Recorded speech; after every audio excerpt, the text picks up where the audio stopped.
everybody. My name is Bob Goodwin, and welcome to Career Club's LinkedIn Live. This is episode number 7, and really pleased and happy that you've taken a few minutes to join us today.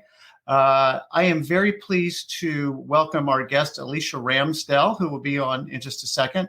Alicia is the founder and CEO of Mindful Career Paths and has specific expertise in helping early to mid-career professionals really define their career path. So I know this is going to be a great conversation.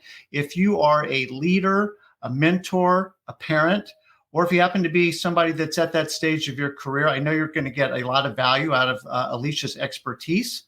Also, just want to make sure that if you haven't been to career.club, you're welcome to check us out, where we're using proven sales methods and tools to help folks find a career that matters to them. So this is a live stream. So if you happen to be joining us live, you are welcome to join in the comments. I'd love to see where people are dialing in from. And you can see I'm wearing a Norwegian sweater today because I'm freezing. I'm in Cincinnati, Ohio, and I think the temperature is about 10 degrees right now. So please feel free to let us know where you're listening in from, what the temperature is there. And importantly, and more seriously, if you've got comments or questions you'd like to direct towards Alicia and I, please do. Also want to say a very quick thank you to Heather Zinzer, who is in the background, making sure that all this live stream magic happens as it should. So with that, if we could have Alicia join us. And Alicia, welcome to our live stream today. Thank you, Bob. I'm excited to be here. Yeah. So as I was saying in the intro, and we'll get into this a little bit, you are the founder and CEO of Mindful Career Paths. What we usually do, and it's been kind of fun, is have just a little bit of an icebreaker session so people can get to know you a little bit better. So just starting off, where were you born and raised? I was born and raised in the suburbs of North Shore, Massachusetts. So just to talk a little bit about the cold weather, we're ready for the impending snowstorm this week. So I too will be wearing a sweater this week and all weekend. Awesome. And just a little bit, where'd you go to school? I went to school at Bentley University, and for those of you that don't know where that is, that's near Boston, Massachusetts, and I went there both for my undergraduate and graduate degree. Awesome. Hey, just by the way, I'm watching people start to log in here. We've got Madrid, so that's pretty cool. Chilly Norway, and we've got some cold Michiganders too, it looks like. Tell me a little bit about your family. So I am one of 4 girls in a big extended Italian family. Our lives, our emotions, our celebrations, our conversations are all held through a lot of hand gestures. So if you see me doing this and this throughout the conversation, it's a blessing and a curse. 4 girls, holy cow. That's interesting. Just kind of quickly, and I know we'll get into this in more detail in a minute, but just a little bit about your personal career journey. Sure. So growing up, like I said before, from an Italian family, it was always about family first. So from a career perspective, it was always about financial stability and job security. That's what was stressed in my family. And I started in an area where I was good at from the very beginning, right? Mathematics, numbers. And I went on to receive an undergraduate degree in accounting, a graduate degree in taxation. And what I did in my role was play it safe with job security and tax rules specifically for 11 years in one wealth management firm and longer than that in other firms as well. The reality of it was I felt this lack of fulfillment in my career trajectory. Mm-hmm. So the flip side of that was I also felt guilty whenever I thought about career transition, right? Who am I to not think about family first and potentially go into something I was just starting out in and maybe have to start again at the bottom. So in the beginning of my career transition from accounting to career coaching, what I really did was I took a look and I said, all right, in my role, where do I get most excited when I come home from work and talk about it with my family, with colleagues, with peers? And I realized it was working with the college interns that were coming through that organization that came through my department. Yeah. And not necessarily on those, tax or accounting projects. It was always about the informal career development plans that we were going through with them, right? Setting them up with conversations with people at 19, 20 years old. They might not have the confidence to go knock on the door of a 15-year plus portfolio manager and ask more about their role, but setting up those conversations and just asking the questions. Why are you here? What's your reason for this role? Why did you choose this internship or this organization? So that was the start of it. And I also teach career development at the higher education industry.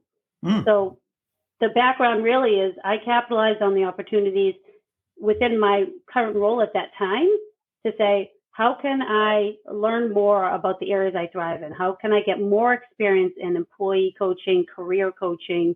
I expanded my network in that space, talk to experts like yourself in the career expertise world, career coaching space. And from there, I received certifications in career coaching, and then I made that jump. And so enter in Mindful Career Path, and I'm now on my third year in this business. No, that's awesome. So first of all, we've got some interesting places where people are calling in from: the Caribbean and Grenada, Southern California, Dubai. You've got a neighbor in sunny Massachusetts, and another Cincinnati, and somebody from California. So it's one of the really cool things I think about, with a platform like this, is that we really can reach people kind of globally. And it's interesting in your background, what you're describing is, you came from a mathematics and a numbers place, but you really kind of pivoted into a relationship and people-oriented role. So that's cool. And we're obviously going to dig in a little bit deeper on kind of what you're doing now. But outside of work, what kind of stuff, what are you passionate about? What are you excited about? Sure. So circling back to my upbringing, right, I grew up and Italian food was everything. So my personal passion is spreading or trying to start conversation around the kitchen table, right? That's where I had my most important conversations when I was younger, and even still to this day with my own family. So my latest entrepreneurial endeavor, I think I have the entrepreneur bug at this point, is creating that unique Italian dining experience. And I'm trying to do that right around my own kitchen table, right? Inviting guests into my home and starting those conversations as I cook for them, post-pandemic when people can come inside again.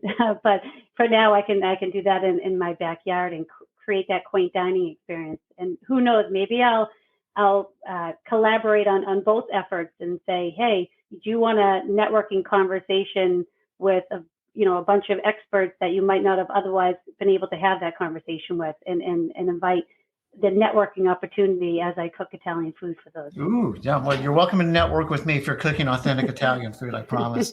I'm there. Just tell me when and where. So I want to talk just a little bit more about your company, Mindful Career Path. One thing I would say to you and to the audience is I love the name of your company. Like, we start to kind of break down the elements of it. It's mindful. It's being very thoughtful. It's being intentional. One of the things that, I hear a lot in work is people needing to just like press pause, kind of step out of the activity for a while and just be reflective, maybe go through some tools and processes. And I know we're going to touch on that in a little bit. So I love mindful. And then career, obviously, we've got Career Club. So it's more than just a job, right? It's really a career which spans, literally decades. And then path, like, there's a route that we're taking. It's not just random and I just sort of bounced off like a pinball, off the last thing that hit me. It's like, no, I've thought about it. I know what I want to do. And now I'm charting a path to get to where I want to be. So all that to say, I love the name of your company that way. Thank you very much. Of course. So, you kind of already sort of got on this a little bit during the icebreaker piece, but you do have a niche of college students, and then I don't know, maybe 0 to 10 years into someone's career. Can you talk just a little bit more about why that niche resonates with you, and maybe some of the needs that you see with that niche? Sure. So when I first started out in public accounting, there was a partner in my office and he was a college adjunct professor outside of his full-time role. And kind of going along with the rest of my story, it wasn't so much the accounting and tax work that he was doing so successfully that impressed me. What impressed me was how he got to be at the ground floor with college students as they started out in their career story, right? Their career development process. So through him, I was able to network with and start teaching in the higher education as well at local universities. And another area, as I mentioned before, was through the wealth management firm that I was at for 11 years. They had a robust college internship program. And again, beyond the accounting and tax work I was doing, I was raising my hand more for opportunities for, with the college interns. So if HR sends out an email and says, hey, we're doing this program where we're having college interns learn more about the day-to-day of what people do, and it's, you know, in a conference setting, et cetera, I was raising my hand to be a part of those presentations, to be a part of those conversations. And really my own experiences, right? Why was I in a role for 15 years that I lacked fulfillment in? Was it strictly the financial stability? Was it strictly the job security? And if I could go back, what would I would have wanted to see as far as practical application goes to get more career clarity a little bit earlier in my career? And not just for myself, but from my clients and for my own children. What would I want to see for them and the exercises and the practical application that they're doing at a much younger age? Yeah. So, I mean, I just can't agree with you more. Like, sometimes it seems like we just wander into our careers and, you know, kind of raise my hand, even, you know, guilty as charged. You know, I had a degree in finance, but I knew I didn't want to be a banker. And I was pretty sure I didn't want to cold call people, being at the time a stockbroker. And so ended up taking a job with Xerox. I mean, it was great, learned awesome sales training, but I didn't grow up thinking, hey, I really want to sell copiers like that.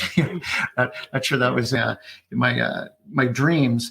But, you know, as we were preparing for this call, one of the things that I thought, and we're really kind of get into some of the meat of the conversation here, you know, you've identified 3 buckets that I think will resonate with people.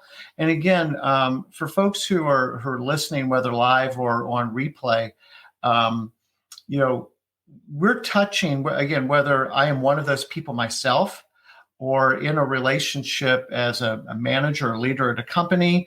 Maybe I'm formally or informally mentoring a younger person, right? I might be the parent of someone who's in that stage of life. You've identified 3 buckets that you've seen people tend to fall in. And I wonder if maybe you could kind of just identify each of those and then a little bit of a drill down on what you see in each. Sure. So one of the buckets I see is you're in a rut, right? You stayed in a career based on a major that you picked when you were 18 years old, right? Maybe it was a family business. Maybe there was some sort of other expectation out there from friends or your community about what you were going to be doing going forward. The second one is unexpected, right? There's an organizational change, whether that's downsizing, mergers, acquisitions. Maybe you were laid off, unfortunately, due to, let's say, the COVID pandemic, things of that nature. And the third bucket is self-reflection, right? This is all about the career transition bug, right? Maybe you see some of your peers, some of your colleagues having successes in going other places in their job search, right? Maybe it's a new company, maybe it's a new role, maybe it's they're being promoted. And the other piece of that really is the pandemic has slowed things down and given us this time to really think through what it is that we're doing and why are we doing it, right? So that self-reflection period, I want to say, is one of the things I'm seeing the most of in my client base at this point. Yeah, and I think that that's true. And I think it you know, kind of ties actually to the other 2. Right. So I was on the phone recently with a client, and I ended up doing a LinkedIn post on this that like really did well. And it's on the rut. I'm in a rut, except the words in this case were I'm stuck. And that those words just like really resonate with people. They just feel like they're stuck. So, whether you are early in your career, and I think for a lot of people past in their career, it's like, yeah, I'm doing this, but it's just because this is what I've been doing. Right. And so they feel like they're in a rut. And then, obviously with the pandemic and things like that, layoffs, whatever happens, things all of a sudden are happening to me and I'm not in control. And now like, oh no, what am I going to do? So I have to start figuring something out. And then that can lead to, okay, I need to press the pause button and start doing the self-reflection, that you're talking about. One of the things that I think I've really heard a lot from people is before the pandemic, the frame was work and life fit into the frame somehow. Yeah, I know I'm commuting 3 hours every day. Yeah, I know I travel 70% of the time. Whatever, kind of, I'm sorry, I've got to go to email on the weekend, that kind of stuff. But the frame was work and my life fit into that. And clearly one of the outcomes, and I think, the great resignation, reshuffling, whatever we're calling it today, is people going, no, backwards. The frame is my life. Yeah. And where does work fit into my life? You want to riff on that for a sec? Yeah, especially with the Great Resignation, I really see a combination of two things happening. One, it's the group of people that were hoping this day would come, right? Where it would be more people-centric, be more life outside, or maybe a holistic approach to life-centric. And now it's happening. Or the other thing is people that weren't necessarily looking for another opportunity, right? They have a good thing going. They're not super excited. They're not miserable. They're somewhere in the middle. I think they're seeing, wow, all of these other colleagues and peers are starting to look around at different opportunities and explore those avenues. Maybe there's something to that, right? So I really think the Great Resignation has brought about something that it wouldn't have just happened if we, stood up and said, this is going to happen now. I think it was, sadly, a pandemic happened, but I think the pandemic forced it into play, which I don't necessarily think that component of that result of the pandemic is a bad thing. Yeah. And I think another force that's acting on people is the super hot job market, right? Yeah. And there's more openings and there are people to fill the openings. And so people are, for maybe the first time in their career, have choices. And but if I don't know what I want to choose, then that's a different weird place to be. But it all kind of gets back to, all right, have I taken the time to really be self-reflective?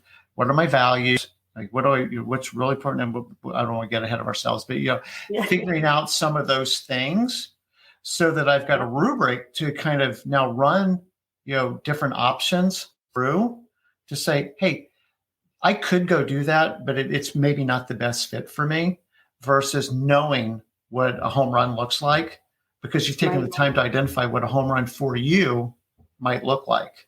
So, and by the way, I want to, remind people, you're welcome to drop some questions or comments in the comments section, and we'll do our best to kind of pay attention to that as well with Heather's able help.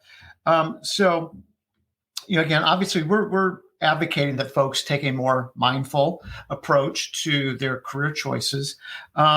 You have a framework that I think will be, pretty helpful for listeners, to kind of get acquainted with, and I know there's sort of a high level client process that you take people through. Do you mind starting to describe that a bit? Sure. When I work with clients, the majority of the clients these are my top 3 exercises that I like to work through with my clients, and really, again, focusing around that career clarity, that career exploration. So the first one is the career achievements portfolio. We can't really move forward without realizing where we've come from.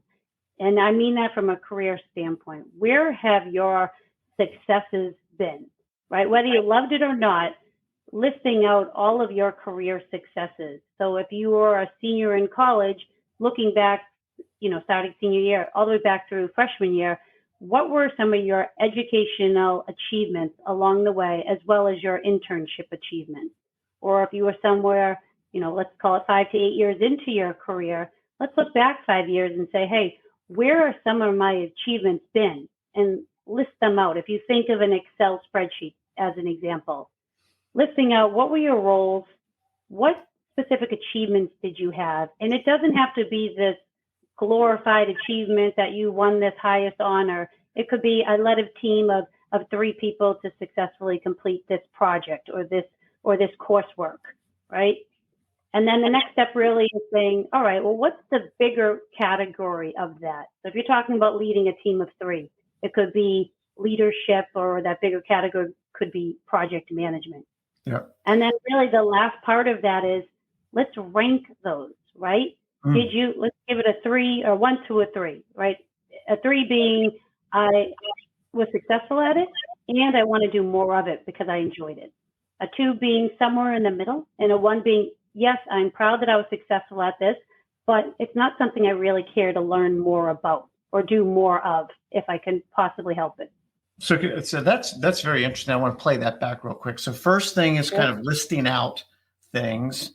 And just in my experience, people, until they're usually in a resume writing phase of a job search, don't do a very good job of this. And so I would highly recommend people just fire up a Google Doc or something to where you can just very easily just start to memorialize things in the moment, because I forget stuff and then we're on to the next project and we kind of forgot what we just did, and we're on to the next thing that's on fire. And, maybe don't do that. Sometimes it's really helpful to have a third party help kind of tease some of these things out of us. And people are like, I guess that was awesome. I hadn't thought of it that way. So, but what you really did, Susan, was you led a team of 3 people right? I guess that is true. So first thing is kind of getting them listed out. And I heard you say then kind of categorize them. Yep. So it could be leadership, collaboration, project management, sales, whatever kind of different attributes those accomplishments might fit in. And then the third thing, if I'm following you, was then kind of prioritize them against what you enjoy doing. Where do you get satisfaction in work? And I think that's a really helpful. I haven't heard somebody really kind of go through that whole framework before. So I think that that's really helpful. On the categorization thing, how might that align with job descriptions or keywords or things like that? Yeah. So what you're going to do, and we can talk more about it, and then the next exercise.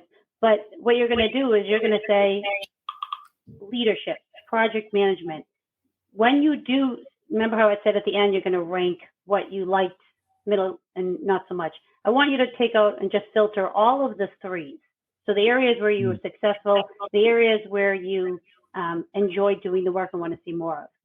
When you filter them all out, what you'll see most likely is a common thread through all of those specific achievements, but you'll see the common thread through the broader category. Wow, the majority of my 3s relate to leadership and project management. I'm just using this as an example.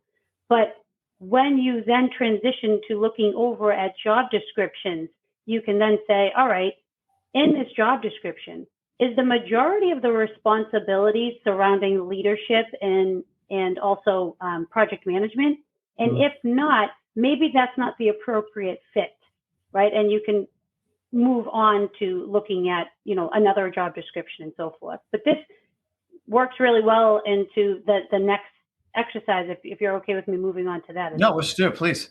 Okay. So the next exercise is creating the ideal job description, right? We're all unique individuals, right? So I don't think 10 of us could look at one specific job description and say, yep, this is all the responsibilities I would want. So what I work with clients is to say, when you think about a title, and let's say you want to be a project manager could look different across the board at 10 different companies. It could all have the same title, but it could look different for each company and what the responsibilities would be.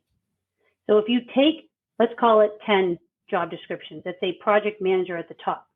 If you look at the responsibilities and you go through and say, okay, one by one, here's one responsibility. When you read that, think, would I want to go to work and do this every day? Does this intrigue me? Yes? All right, take that and copy it over onto a blank Word document and continue along. If a job responsibility doesn't excite you, leave it alone. And if it does intrigue you to want to do that every day in your career, place it onto this blank Word document. At the end of this exercise, what you're going to have is, let's call it a list of 18 to 20 responsibilities that you might be able to combine some if they're pretty similar. You're going to have a list of job responsibilities, and this is your ideal job description. When you go into a networking conversation, or whether it's an informational interview or just someone like with your neighbor, you could even bring this document with you and turn it around and say, hey, if I could create my own job, this would be my ideal job description, right? In your company, what is this role called, right? And they can tell you. And if, hey, do you know anybody that does this in your organization? And whether they do or they don't, they might be able to have you have a conversation with somebody in that organization that does this role, or maybe they know a colleague outside of that organization that does a role similar and that you could have a conversation with. But it sets up introductions, and you're now clearly articulating what it is you want, rather than just saying, I want to be a project manager, right? Because many people could say those two words and it means something different. Well, I mean, I think this is phenomenal advice because, and I really appreciate you bringing it up in the context of like network or informational interviews, is, people will go into these kinds of conversations and not have enough clarity in what they think they're looking for. And now if you're like working with a career coach or a mentor, that's okay. Like, I'm still in the discovery phase of trying to figure this out. But networking is so much more effective and efficient when you can help the person you're talking to know what the target looks like. And I think also, secondly, it's a highly differentiated behavior. I love what you said, like, bringing like your document. Like, I went through an exercise and kind of listed these things out. And here's what I learned about, what intrigues me, what I'm good at. And it would be really helpful to know, like you just said, in this role play, what's that job called here? Right. And how do you guys value a role like that here? Yeah. We've got a quick question here, Alicia. I don't want to get too far off of the topic, but this is from Nadeem, and says, I believe that dealing with people who need career guidance in different regions around the world have different challenges. Kind of what's our understanding of the one's most difficult challenge that may be faced by career coaches everywhere, irrespective of countries or culture? And he's saying the most common challenge he sees is the lack of basic understanding about even the role that a career coach might play. So, whether it's, do I need a career coach at all, or within a coaching exercise, are there like a most common challenge that you see? To be honest, I think the biggest challenge starts internally. And that, when I say that, I mean, are you motivated to go to that next level, to make that move? Because if the motivation, just say, for instance, I'm a student, right? And I have a teacher. Let's say I have the best teacher in the world. If I'm with the best teacher in the world and I'm a student, but I lack the motivation to be successful in this class, then it doesn't matter if I have the best teacher in the world. I'm probably still going to be where I started at the beginning of the semester. Yeah. So I think the lack of motivation always comes into play, whether you're going to be successful or not. Yeah. If that answers the question. Super helpful. I'm thanking Nadeem for the question. So let's kind of stay on theme here. So you kind of, I think that we kind of did the career portfolio piece, yep. and then where else would you like to go? Sure. So the job framework, once that's created, you can then work back with the career portfolio to say, all right, these are my ideal responsibilities. And then when you look at your achievements, that career portfolio, you can say, what achievements have I had that can align with these ideal responsibilities? If this is an ideal responsibility, have I ever been successful in the past in doing something similar to that? Maybe that broader category, that leadership, that project management. And then the last exercise that I think is super powerful, and this probably resonates more with people that have been in their field for, let's call it 5 to 10 years, is the 4-quadrant exercise. And Heather, I think you have that queued up as well. And really what this looks like is 4 quadrants, as we can see. Just writing down, top left quadrant, all right? What am I knowledgeable in? What am I knowledgeable in and want to do more of, right? The bottom left quadrant. And what am I not so knowledgeable in, but want to learn more about and am excited to do every day in my job? So those are your learning opportunities. Top right quadrant. What am I knowledgeable in, but don't really care to do more of in my career? And then that bottom quadrant is, what have I been doing I'm not super knowledgeable in, and I really don't care to learn more about it? And what this can do for conversations with management is, if you have, obviously we have performance evaluations every year potentially, or every, semi-annual, but even if you have one-on-one weekly conversations or maybe quarterly conversations with your management to say, hey, I'm really excited about this project that I'm working on. I love it. I'm learning a lot, and I'd like to do more of it. Are there other projects out there that I can do more of that look like this? Or, hey, I'm interested in learning more about this. I know there's a project coming up about this subject. I'm interested to know about more learning opportunities, then also know if I can, piggyback off of someone who is an expert in this in this particular subject matter, so that I can follow suit in this project. And then again, the right side is more about what you don't want to see more of. So if they ask for raise your hand if you want to do a project like this, you don't have to raise your hand to do something just to get the credit for doing something. This is awesome. Few just like immediate observations with this. One is it can clearly start to identify professional development opportunities, right? I'm really interested in this to be, so I'd like to, invest some time in that. Looking at this with your manager, I think is awesome, because again, it's like I've put thought against this, and I'm somebody worth investing in, and I want to invest in myself, and I want to see how the company can help me do this. The other place that it kind of takes my mind is, what a great way to identify a mentor within the company or outside of the company. So like, again, doing whether it's in the company, and it's like, well, great, let me hook you up with Julie, who's the VP of this area. Well, now I've got an executive advocate who's got a vested interest in me, or outside of the company and doing networking. I mean, there are a lot of people who want to help other folks and would be, honored to be somebody's mentor, and somebody reached out to you to ask for this level of help. I would, I'm a salesperson at heart. So reaching out to people I don't know is not hard for me. It's second nature. I actually enjoy it, which is weird. But for other people, which is probably most people, that's an unnatural behavior. Like you really have to screw your courage up to go do that. But I'm just telling people, like, if you went through an exercise like this, identified pretty specifically, like, I'm really trying to grow in these areas. And it could be soft skills too. It's not necessarily hard skills. Team building, cross-functional collaboration, other things that aren't just, hey, I want to be better at digital marketing.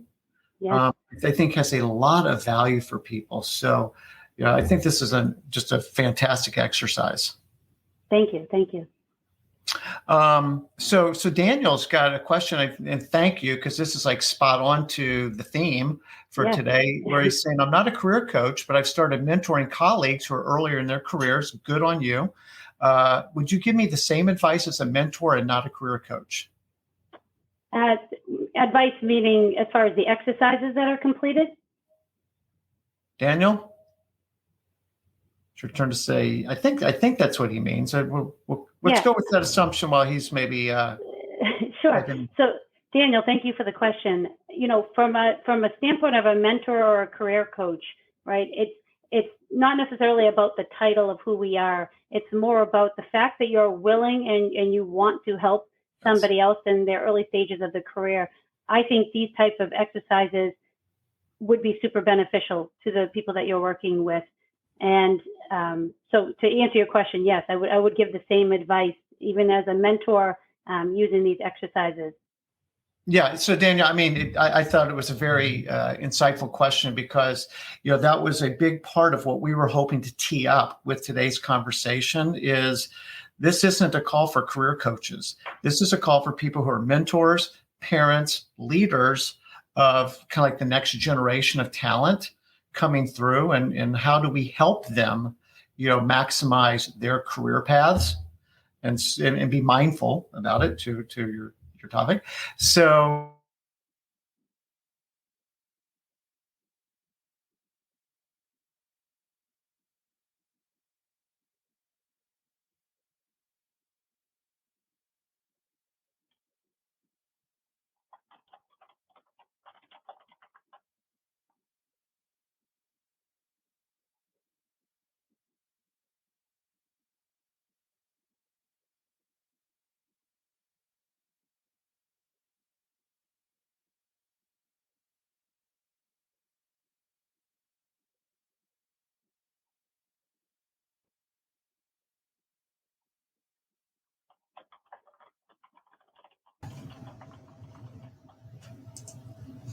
Hi, Alicia.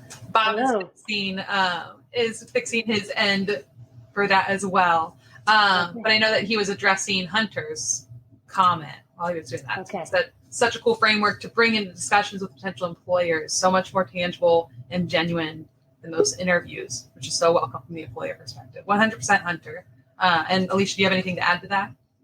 No, I appreciate the fact that you pointed that out, Hunter. And again, it really just brings something to the discussion to allow people to have, the talking points that they're going to need to make that career development move, and whatever that is, career development or career growth for these employees.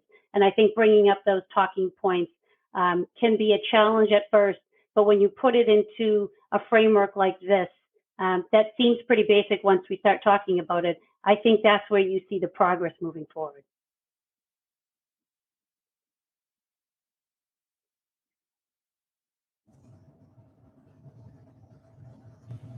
hello. Bob is back. Whoa, there we go. Cool. Okay. Am I doing that? Yeah. Let's try this. There we go. And yep. You are muted, Bob. We love this day and age with technical issues, but we are working on it.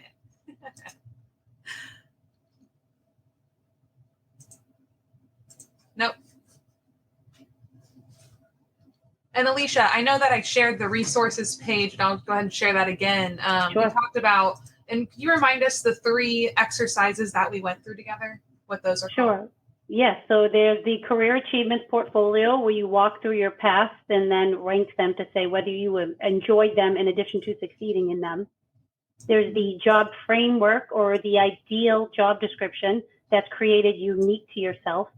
And then there's also the 4-quadrant exercise, which is on my Mindful Career Path website under the resources tab.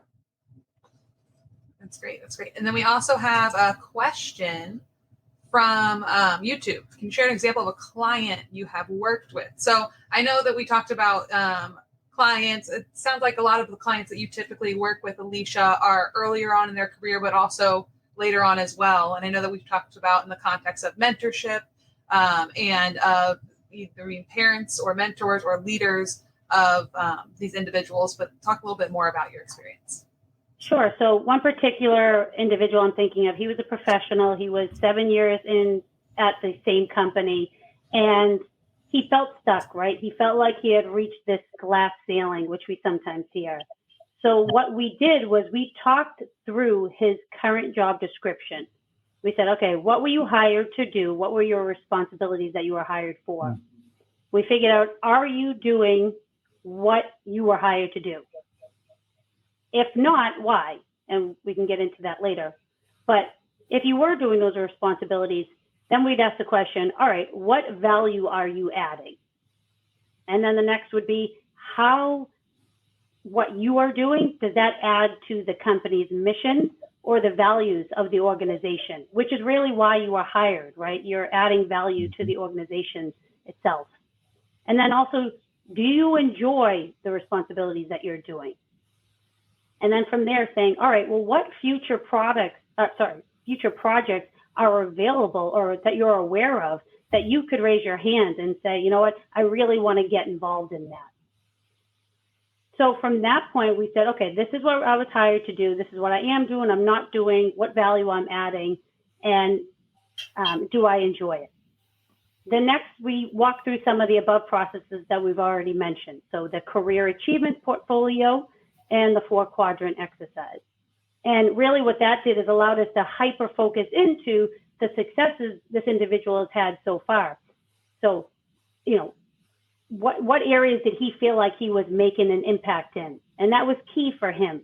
We hear the term burnout, and sometimes we relate it back to how many hours you're working, but rather,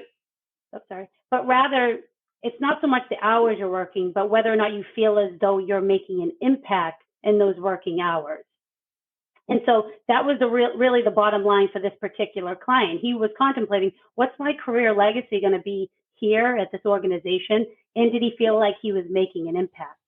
So he contemplated both options, leaving and staying. And it's not always about best option is leaving. So ultimately, what he did was he chose to stay in that organization. And it was really through our exercises that he gained clarity in what he was doing, what value he was adding, what his impact was, and then what learning opportunities were available to him, and any other projects and responsibilities he could take on to continue to be successful and feel fulfilled. And how he did that was with these exercises, his newfound voice, his newfound confidence. His message clearly was resonating with his manager, his senior leadership, and his one-on-one meetings, and through his personal, his performance evaluations at the end of the year and semi-annual. So he found that newfound fulfillment in his old role. It was based on his ability to clearly articulate where he was thriving, what he wanted to see more of, and that was really the big success that he had. And taking it one step further, there was a lot of, I would call it, unfair pressure on management to have all of the answers for their day-to-day, but then also have all of the assumed answers for their employees' growth. And I think the reality is that the onus should be shared, right? Employees and management alike are responsible for acknowledging the career development strategies or the growth opportunities, and both parties really need to be held accountable. That's okay. I know Bob's having a little bit of feedback as well, so I'm going to step in for that, Bob. Bob had said, so like previously stated, like you didn't want to leave this, like you didn't need to leave this company. Just because you didn't need to leave this company doesn't mean that that's the best opportunity for you in the next step in your career. And those exercises you walked us through have really helped us with tangible experiences and what we want to do forward in our career. So no, I appreciate that, Alicia. And Bob, I'm going to try to unmute you one more time. Otherwise, we may have to just look at your pretty face. Let's see if you have that. Oh, okay, you still have that feedback. I know that we are reaching the end of the time, so we're kind of trying to wrap things up. So we're talking about the 3 main takeaways for everybody listening either live or on playback. What would those 3 main takeaways be? So number one, financial stability is very important. And that's what I started with telling you about financial stability and job security. Financial stability is still very important, and I really don't think anyone can dispute that. So that's number one. The second one really is that, and playing off of financial stability, career fulfillment with financial stability is possible. And I really think it should be a requirement for our mental employee well-being, right, and throughout our careers. And the third, we live in an age where everybody's successes are placed on social media, and that can feel overwhelming. It can feel daunting, like, oh, this person's having this success and this person's having this success, but I'm not really feeling that I'm having that immediate success, right? That instant gratification. But just remember, the quote unquote overnight career success stories took years to happen, and it was a one step at a time approach. Yeah, one thing I like to say is that career is the long game. So whether you're somebody coming out of college or whether you're 15 years into your experience, the relationships that you've built and the networking that you've done and the career path that you've taken will play into your next opportunity. So with mine and Bob's experience, I'll kind of link that back. Is Bob helped me through as more of a mentor through my career. What was it, 5 to 7 years ago, Bob? And now I'm working for Bob. So it really, that relationship that we built and the steps that I took between meeting Bob and today helped me, helped loop back. That experience helped me be where I am now. So you're right. It's not, you don't have that instant fulfillment. You don't have the overnight success. But what you're doing now impacts your future. 100%. I couldn't agree more. Yeah. And Daniel said, I think that's so relevant for today in dealing with the great resignation, the ability to coach people to take a fresh look at opportunities within their own companies can be a great solution to keep great talent. Yes. 100%. Daniel, yeah, and I really appreciate that comment, because it sometimes felt like, I'm feeling that lackluster feeling, and I don't know how to deal with it. And I think the best option is I'm just going to leave and take the same role in another company. And I think that lack of fulfillment carries over, even if the grass looks greener on the other side. So I appreciate your point of view. Yeah. And when we're talking about the context of today and looking at this from a mentor role and a mentor almost becoming career coach, is going through those steps proactively with those that you're mentoring will help keep that talent. Because if I am in that position and I may be looking somewhere else for an opportunity, but it may be, I may have a similar opportunity within the company that I like, I just don't know it's available because I didn't have the mentorship within my leaders, or I didn't know, and the leaders didn't know where I wanted to go. So I think that kind of loops back around as well. Yeah. So I know that we wanted to kind of loop back around, and just as a reminder, everybody, for the materials that we went over today, mindfulcareerpath.com/resources. You'll find PDFs and materials for some of these exercises that we went through today. I appreciate everybody being here. I am sorry that Bob isn't able to say goodbye. I know we have that feedback going on, but I'm happy that I was able to hop in. And Alicia, thank you so much for sharing your expertise and for giving us materials to be able to use for ourselves or others in the future. I appreciate that. Yeah, and I appreciate this opportunity to have this conversation. And for anyone that wants to get in touch with me, I'm more than happy to have more of this conversation with them or individuals that they might know. So check out mindfulcareerpath.com, connect with me on LinkedIn, and also feel free to email me, Alicia Ramsdell at mindfulcareerpath.com. So thank you again, Bob. I'm sorry that that you don't have, see, now you can be Italian, just talk with your hands. There we go. All right. Bye, everybody. Thanks.